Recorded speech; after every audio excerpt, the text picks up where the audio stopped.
Hello all! Welcome back to the Knowledge Tower, where we investigate the science behind the Bionicle legend. As some of you are probably already aware, I'm active in the side of the Bionicle community that makes its home on Tumblr, and have found a lot of really interesting conversations are happening in that corner of the fandom. Recently, Tumblr user Bionicle Baby posed this question. Statistically speaking, if you melted Mata Nui down, how many gold bars would you manage to get out of him? Also, what would you buy with them? I'm not sure they thought they would actually get an answer to those questions, but I wouldn't be me if I passed up an opportunity like this to do yet more Bionicle-related maths and research. Now, the pedantic person in me wants to say that the actual answer would be 0 bars of gold, as the Great Spirit robot is made of protodermis and not normal matter. But that's no fun, is it? Plus, we do have examples from canon of gold-coloured metallic protodermis that is considered to be a precious metal by the Matoran. For example, the golden armour and masks given to members of the Toa Haga to denote their status as elite heroes. So, a protodermic equivalent of gold does canonically exist. To really answer this question, we will use the canonical size of the GSR that Greg Farshdi gave of 40 million feet, or 12,192 kilometers tall, rather than the smaller estimate of the size from Christian Faber. We are also going to split the GSR into 3 different sources of gold. Number 1, gold ore within the rocks of the Matoran universe.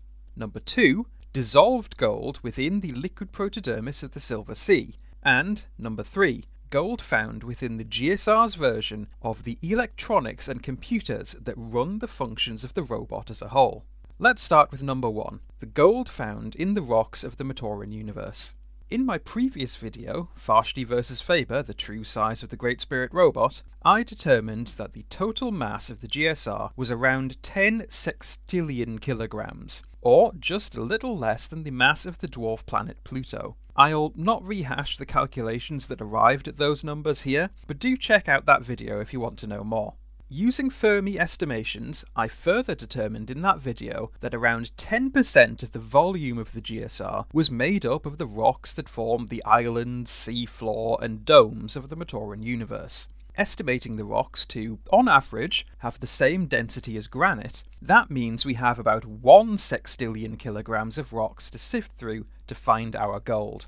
Gold concentrations in the Earth's crust are very small, only taking up around 0.0000004% of the crust's total mass. If we assume that gold is found in similar concentrations within the Matoran universe, that means that by completely dismantling the GSR, we would be able to extract a grand total of 4.9 times 10 to the 14 kilograms, nearly 500 trillion kilograms of gold. That is already such an insane number, but we aren't done yet. Somewhat surprisingly, gold can be found in minute concentrations within seawater here on Earth, with an incredibly small 13 billionths of a gram per litre being estimated. 1 litre of water has a mass of 1 kilogram, and in the past we've assumed water's properties when it comes to measuring liquid protodermis, so we'll use that again here.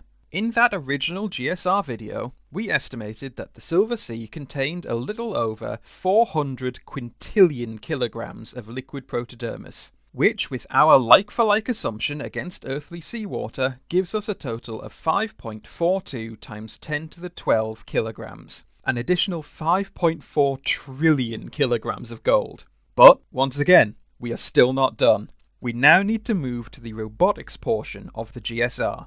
Gold is a key substance within the creation of electronics and computers, with it being used for vital connections between components in circuit boards, as well as part of central processing units or CPUs. Its extremely high electrical conductivity and resistance to corrosion make it perfect for that use. For the purposes of this video, we will be assuming that gold or gold-like protodermis is used in a similar way and in similar quantities inside of whatever sci-fi magic computers actually run the GSR. In order to get an estimate on this source of gold, I decided to use a real-world humanoid robot as an example from which to draw my conclusions from.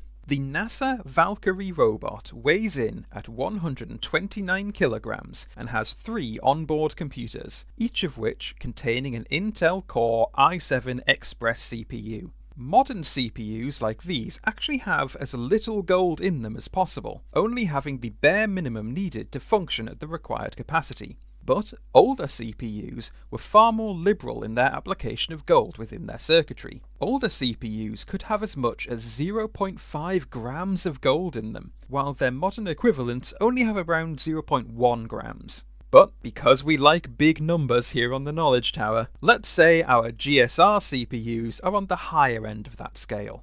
If we take the Valkyrie robot as our baseline with its 3 CPUs, then we get 1.5 grams of gold within the overall 129 kilograms of the robot, making it only around 0.0016% gold by mass. Going back to that previous video again, we calculated that the robotics section of the GSR had a total mass of around 9 sextillion kilograms. So, applying the same percentage as the Valkyrie robot to the GSR gives us an additional 1.07 times 10 to the 19 kilograms, or a whopping 10 quintillion kilograms of gold on top of what we've already calculated.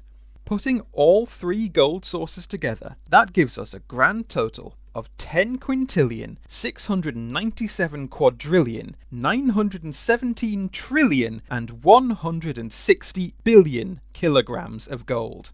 That's roughly 1/3 the mass of the rings of Saturn. That is a truly insane amount of gold. But Bionicle Baby asked how many bars of gold it would be, not how many kilograms. So we still have a little work to do to get the final answer.